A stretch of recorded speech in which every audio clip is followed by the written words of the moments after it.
Every crypto holder knows the problem. You've got your coins, your stable coins, your DeFi positions, but when you actually want to buy something, the real world still says, nah, we don't take that. So you end up swapping to fiat, waiting 3 days, paying fees, begging your bank to behave, and at that point you might as well have just used PayPal like everyone else, which, let's be honest, defeats the whole point of crypto. But what if you could skip all of that? So no bank, no conversion, and no middleman. Just you, your wallet, and an Amazon card that actually says paid with USDC. Now it's called Spend, and it's basically a Web3 checkout concierge built right on Solana. In this video, I'll break down exactly what Spend is, how it works, and why it could be one of the first actual bridges between holding crypto and living with it. We'll look at the mechanics, the benefits, and of course the risks. Let's see if Spend is really solving one of crypto's biggest problems or just another slick Web3 experiment waiting to crash. So Spend is a Web3 shopping checkout concierge built on Solana. It lets you pay for real-world goods, so for example on Amazon, using stablecoins like USDC or using Sol. You paste the product link, connect the wallet, and Spend handles the rest, from crypto to payment in fiat to delivery. Hi, my name is Rick Richardson, and in this video I'm bringing you Spend. As I said, we'll look at what it is, what it does, how it works, and what the benefits for you as a user are. They advertise no KYC, no middleman, and no nonsense, and their goal is to reduce friction between holding crypto and buying things with crypto. The project started in 2025, and the team includes a CEO or CTO, Kenton Cooley, co-founders, and roles in growth and community. Now, on some Solana app directories like Soladex, Spend is categorized under DeFi, stablecoins, and real-world assets. It's also listed inside the Phantom app environment, and they are expanding to support more e-commerce platforms beyond Amazon as well. And another great thing is that they also have a partnership with Solana Mobile's Seeker app. Using the app through the Seeker phone grants users perks like no platform fees and free Amazon Prime. If you want to learn more about the Seeker phone, be sure to check the video at the end of this one, where I will cover that phone in depth.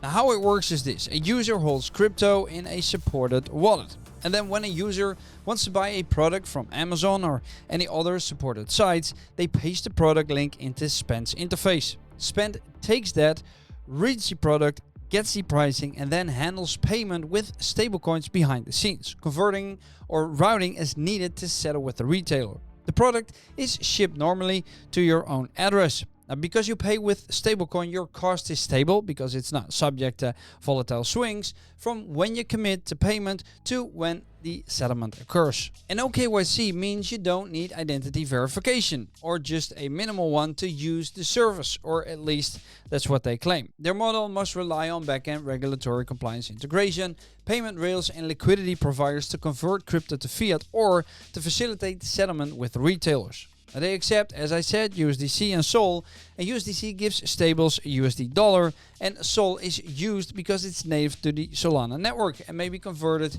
behind the scenes. Now, to reduce the volatility risk, payment is locked in or settled quickly so market swings matter less. The bridging between on-chain and off-chain, so the fiat retail settlement, is where much of the complexity lies. They also partner with platforms to onboard them as endpoints. Now, they aim to expand beyond Amazon to global merchants. Their platform fee structure may be discounted under certain holdings. For example, owning Mu tokens gives 50% off platform fees. They integrate with Solana Mobile's Dap Store as well, giving Spend a checkout button in that environment. With Spend, a crypto user can directly spend stablecoin on everyday goods without needing to convert to fiat first or to use intermediary services. Now, that removes a lot of friction. You avoid delays, bank rails, or needing to cash out crypto. The stablecoin route is safer from price swings. You hold your crypto, you spend it. The user sees the cost in familiar USD terms. And you get a more straightforward bridge between crypto holding and traditional consumption. Now, for users in crypto, this is compelling because you don't leave the crypto ecosystem just to make a purchase. Before we look at the trade-offs, I want to quickly remind you that I'm not a registered financial advisor and that nothing in this video is financial advice. Only invest money you're willing to lose, and make sure to do your own research. Now, while we're on the break now, anyways, make sure to hit that like button if you like this video, and to subscribe for more on Solana and other ecosystems. That way, you will make sure not to miss out.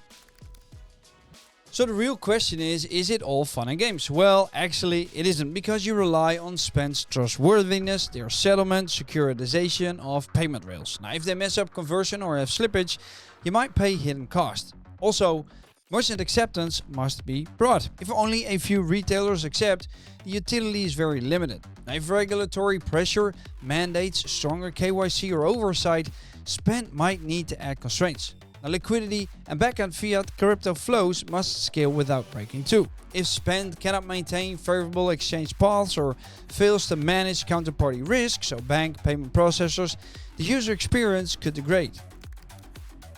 And now that we've got a clear understanding on what it is and what it does, we should have a look at the broader market and the positioning of Spend. Their target domain is crypto payments or real-world spending of crypto. Many users hold crypto but struggle to spend it, including myself. Traditional solutions include crypto debit cards, on-ramps, off-ramps, or merchant gateways. Spend competes with those by aiming to remove layers. You don't have a card, you just pay directly with crypto. In the payment space, existing players are hindered by regulation, overhead, disclosures, and sometimes requiring KYC or limiting jurisdictions. Cryptocurrencies' volatility also discourages merchant acceptance. Stablecoins mitigate that. Spend situates itself in that niche, make crypto spendable and reliable. Regulation is a lurking challenge too. If governments consider crypto payments as currency or financial services, Spend might face licensing or compliance burdens. They may need to add identity checks, freeze accounts, or limit usage in certain jurisdictions. On Solana, low fees and fast transactions help make this workable. If fees or congestion were high, the model would definitely break. And there is the competition as well. Crypto card projects, stablecoin payment rails, merchant gateways in crypto such as Flexa, MoonPay, Utrust, and so on. Spend must be more seamless, lower cost, and easier to integrate to win.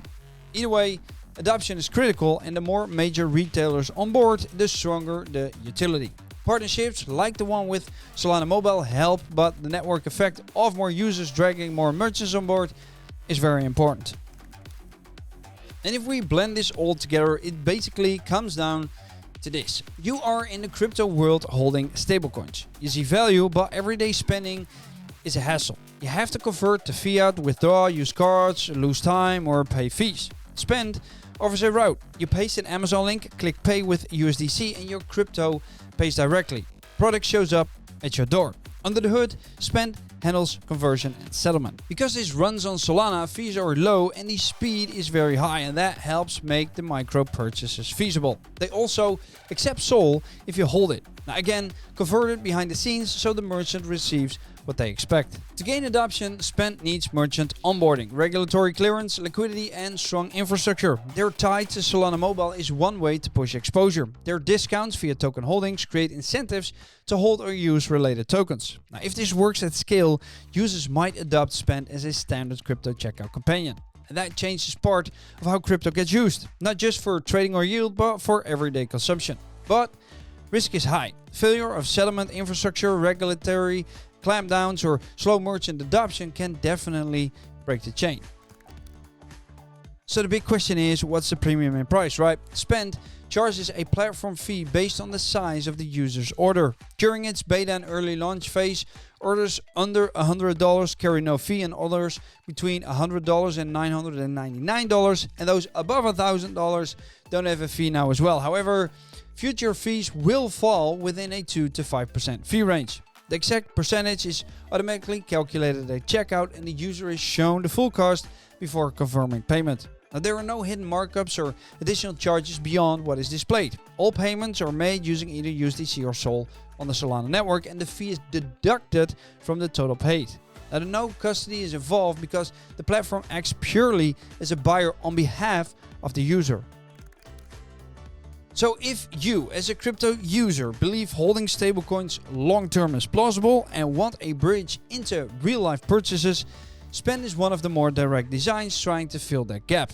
Monitor how many retailers they support, how reliably settlement works, regulatory signals, and whether users report hidden costs. No speculative hype, it's a tool that may or may not scale. Its value depends on how well they scale backend, manage counterparty and regulatory risk, and deliver seamless experience at low cost.